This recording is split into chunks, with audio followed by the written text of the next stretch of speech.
வேதங்கள் போற்றும் வேத நாயகனை ஊர்வன இனத்தைச் சேர்ந்த நண்டு பூஜித்த தலம் திருந்து தேவன்குடி. தஞ்சாவூர் மாவட்டம் திருவிடைமருதூர் வட்டத்தில் திருப்புவனத்தில் இருந்து 2 கிலோமீட்டர் தொலைவில் அமைந்திருக்கிறது இந்த திருந்து தேவன்குடி என்கின்ற இன்றைய திருவிசலூர். பசுமையான இயற்கை சூழலில் கம்பீரமாக பெரும் மதிலுடன் கூடியதாக விளங்குவது இத்திருக்கோயில். முகப்பிலேயே சிவபெருமானும் உமாதேவியும் அமர்ந்த கோலத்தில் காட்சியளிக்கிறார்கள். இருவரையும் வணங்கி உள்ளே நுழைந்தால் அழகான கல் கட்டுமானம்.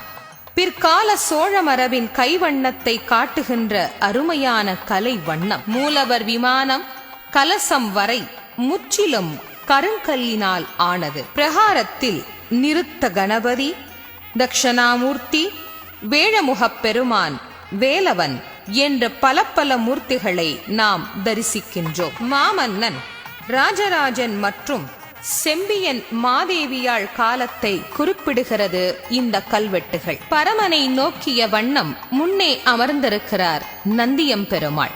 இந்த நந்தியம் பெருமானின் பார்வை சற்றும் விலகாமல் இறைவன் மீதே பதிந்திருக்கும். நம்முடைய மனமும் இப்படி இறைவனிடத்தில் ஒன்றாக இருக்கட்டும் என்பதை போல் தோன்றுகிறதுதான் இந்த அற்புதமான அமைப்பு. இங்கே 2 தேவிகளோடு விளங்குகிறார் பெருமான். பெரும்பாலும் அம்பிகை ஒருவர்தான் காட்சி தருவார். சில இடங்களில் மட்டும் அபூர்வமாக 2 அம்பிகை கோயில் கொண்டிருப்பார். அருமருந்து நாயகி, அபூர்வ நாயகி.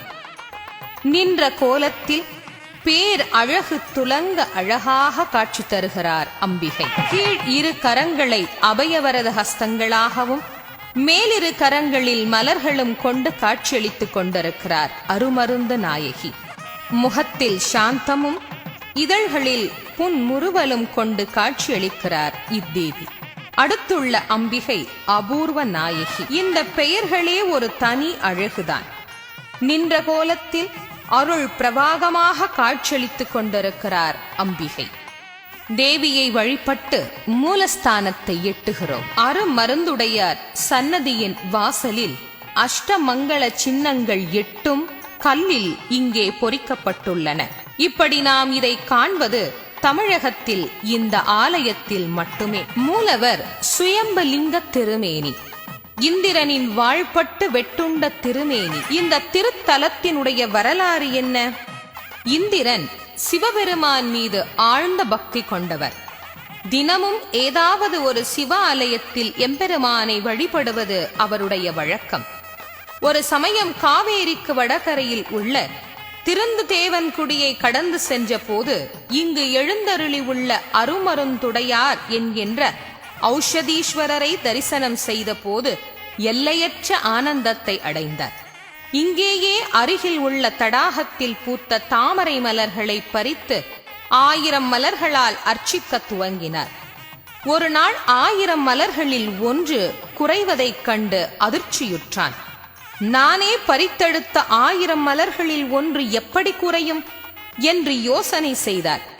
யாரோ ஒருவர் மலரை திருடி இருக்கிறார்கள் என்று கருதி இரவு முழுவதும் விழித்திருந்து பார்க்க ஒரு நண்டு தாமரை மலர் ஒன்றை இழுத்துச் சென்று சிவலிங்க திருமேனியின் மீது வைத்து வழிபடுவதை கண்டார். நண்டை ஒரே வீச்சில் வெட்டி வீழ்த்த முயற்சித்த போது எம்பெருமான் தனது திருமேனிக்கு உள்ளேயே ஒளிந்திட நண்டுக்கு இடம் கொடுத்தார். அபயம் அளித்த கற்கடேஸ்வரர் என்கின்ற புதிய நாமத்தையும் அவர் அடைந்தார். நண்டு ஒளிந்த இடத்தை உற்று நோக்கினால் இன்றைக்கும் நாம் காணலாம். சிவாச்சாரியார் உத்ராட்ச மாலையை அந்த வெடிப்பின் உள்ளே விட்டு நமக்கு காட்டுகிறார். கடகராசிக்கு உரியது நண்டு. நண்டு பூஜித்ததால் கடகராசிக்காரர்கள் வழிபட வேண்டிய தலம் இந்த திருத்தலம். அருமருந்துடையார் என்பது ஔஷதீஸ்வரர், மருந்தீஸ்வரர் என்ற பல நாமங்களை கொண்ட பெருமான். இப்படி சிறப்புக்குரிய ஔஷதீஸ்வரருக்கு நல்லெண்ணெய் அபிஷேகம் செய்து அதனை உட்கொண்டால் தீராத வியாதிகளெல்லாம் தீரும் என்பது நம்பிக்கை. உச்சி காலத்தில் பக்தர்கள் விரும்பும் தைல அபிஷேகமானது இங்கு நடைபெறுகிறது. எது அருமருந்து?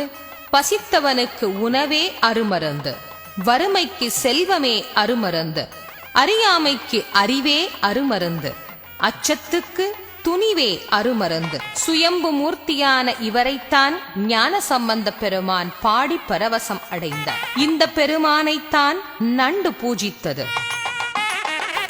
இந்த பெருமான் தன்னை நாடி வருகிற அத்தனை பக்தர்களிடத்திலும் இருக்கின்ற துன்பத்தை நீக்கி அவர்களுக்கு இன்பத்தை வாழ்வில் வாரி வாரி வழங்குகிறார். மனித மனம் என்பது எப்படிப்பட்டது? இந்த நண்டு இருக்கிறதே பக்கவாட்டில் வேகமாக ஊர்ந்து செல்லுகின்ற பிராணி. தனக்கு ஆபத்து எனில் வெகு வேகமாக தன்னுடைய வலைக்குள்ளே பதுங்குவது அதனுடைய சுபாவம். மனித மனமும் அப்படித்தான். எதிர்ப்பில்லாத நிலையில் எக்காலமும் எதிர்ப்பு வலுக்கும் போது ஒருக்கிக் கொள்வதும் மனிதனின் இயல்பு. இப்படிப்பட்ட நண்டு போல் மனிதன் தன்னை ஒடுக்கி வாழ்ந்தான் என்று சொன்னால் அதுவே இன்பத்தை தரும் என்பதை அழகாக இங்கே காட்டுவதாக அமைந்திருக்கிறது இத்திருக்கோயில். எல்லாவற்றிற்கும் இந்த கற்கடேஸ்வரர் கருணை காட்ட வேண்டும் என்று உளமாற நாம் இறைவனை பிரார்த்திப்போம். ஓம் சிவ